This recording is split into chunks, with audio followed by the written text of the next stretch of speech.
Good morning to you. It is 6:50 and it is time for Daybreak in 10 right here on Color 10. We will be on the air commercial free for 10 straight minutes beginning right now. So first we want to head over to meteorologist Beth Finello with your forecast first. Another hot one today.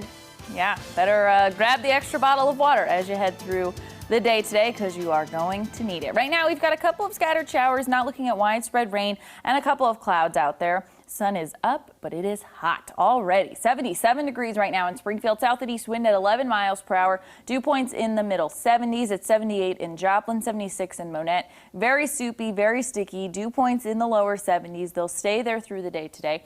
We do have winds out of the south. That's going to aid in our temperatures, making it into the middle 90s, maybe some upper 90s today.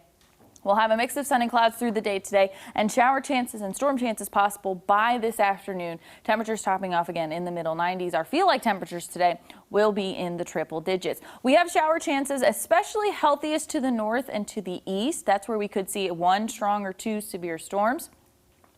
Then we have some shower chances through the overnight hours. Again, I mentioned that severe threat notice up to the north and east. We've got that enhanced risk. We have that slight risk. That's where the chances are healthier for a strong to severe storm. And tomorrow, I think one or two could become strong to severe, a little bit closer to the state line. Then the extreme heat really starts to kick this weekend. Look at this, temperatures in the upper 90s. Feel like temperatures between 100 and 105 starting on Friday. That continues into this weekend, and then again into the beginning of next week.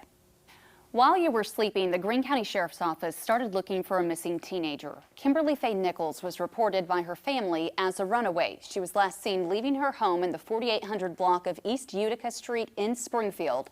Kimberly is 15 years old with brown hair and brown eyes. Here's a picture of her. She was last seen wearing pink sweatpants, a gray tank top, and black tennis shoes. Anyone with information on her whereabouts is asked to contact authorities. The Butterfly Festival, an event held every year by the Springfield Botanical Garden and Friends of the Garden, has moved online this year. Color 10's Madison Heaver talked to the organizers. Madison, why did they decide to move this festival to a virtual setting this year? Yeah, Heather, they decided to go virtual to limit interaction at the garden and the Butterfly House. They say while this year is different, they still want to offer educational opportunities to supporters. They say they are offering videos on metamorphosis, arts and crafts, and even a kids pollinator contest. There are also some limited in-person activities like a tour of the Butterfly House. Trista Herzog, the executive director of Friends of the Garden, says it's important to still have the festival to bring awareness and educate the community on butterflies. She also says they also want to stay connected with supporters. We took a page from the book of other nonprofits in the area to go virtual, and it is definitely challenging and really making us rethink of things on the way that we fundraise, the way that we educate. The festival is going on until Saturday, July 18th. If you'd like to participate in the festival, you can do so by visiting Friends of the Garden website, which is linked at the bottom of this story on our website, ozarksfirst.com. In education coverage, we are getting a first look at some big potential changes for students at Springfield Public Schools. Board members met last night to discuss ongoing plans for the fall semester re-entry. Here's a few takeaways. SPS is considering 3 back-to-school options: fully seated classes, fully virtual classes, and a hybrid option consisting of 2 days seated and 3 days virtual. SPS made it clear it wants students back in class. Survey statistics show the vast majority of teachers and parents want the same, more than 90%. Board members are expecting significant academic, social, and emotional loss for students who are not in class. The district also wants face coverings required for all teachers, staff, and students in grades 6 through 12. They're recommended for younger kids, but are required while on buses, which parents will have to pre-register for. And if your student is in class, it will look a little different. Kids will social distance during large gatherings, meals will be pre-packaged, and schools will be deep cleaned regularly. The district has a comprehensive COVID-19 outbreak plan as well. Finally, the district also wants to address equality issues in schools.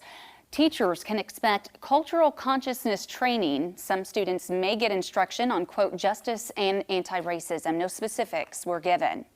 But we do want to reiterate, none of this has been approved. It's just ideas being presented to the board right now. A full vote will likely happen later this month.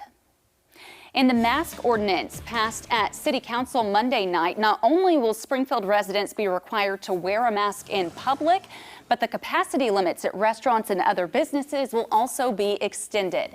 Restaurants in Springfield, such as Bambino's Cafe and the History Museum on the Square, both say they don't expect a big impact from the ordinance because they've already been enforcing those rules since reopening.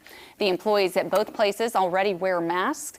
Krista Adams, Director of Development at the History Museum, says they really just have to change masking from strongly encouraged to required. Now, as for Bambino's, the server says customers having to wear a mask makes her feel more comfortable. I don't think a lot will change for the servers personally, but having people coming in and wearing masks will make us feel a little safer, and I think it's a great idea. Since we reopened, we have required all of our staff and our volunteers to wear masks, and we've also strongly encouraged our visitors to wear masks also, and that's for their safety and for the safety of our staff and our volunteers. Bambino's and the History Museum say they are doing well even with limited capacity. Adams says the museum is such a large facility it can still hold a large amount of people at any one time. Tomorrow, the Branson Board of Aldermen will be holding a special meeting to discuss a new ordinance that would require the public to wear a mask or face covering. Last night, the board listened to a few citizens' views on masking. After public comment, the mayor reminded board members they were elected to make decisions and that any absentee vote on Thursday by a board member can be recast as a no vote. Bentonville City Council members in Arkansas have unanimously passed a mask ordinance there. Now, this ordinance requires people to wear face coverings at businesses that require it. Council leaders say this ordinance shows their support for business owners. This is not a mandate. This is simply affirmation of what companies have a right to do in their private business and their private rights as a business owner to enforce the rules in which they wish to do. That ordinance is effective immediately. Making news around the world today, a sculpture of a black protester with her fist raised in the air has replaced the statue of a 17th century English slave trader, which was toppled by anti-racism demonstrators in the UK. The statue of Edward Colston was pulled down and thrown into Bristol Harbor by protesters last month. The sculpture of activist Jen Reed, who was photographed standing on Colston's statue after it was toppled, was put up this morning. The local authority plans to put Colston's statue on display in the Bristol Museum's gallery, showing the city's part in slave trading.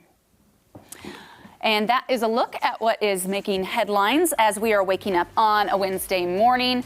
And it looks like our 7-day forecast is hot. It's hot. That's it. Just grab the umbrella as you head out today. We've got some storm chances this afternoon. Temperatures will be in the 90s all week long. Thanks for starting your day with Daybreak. We'll see you throughout CBS this morning.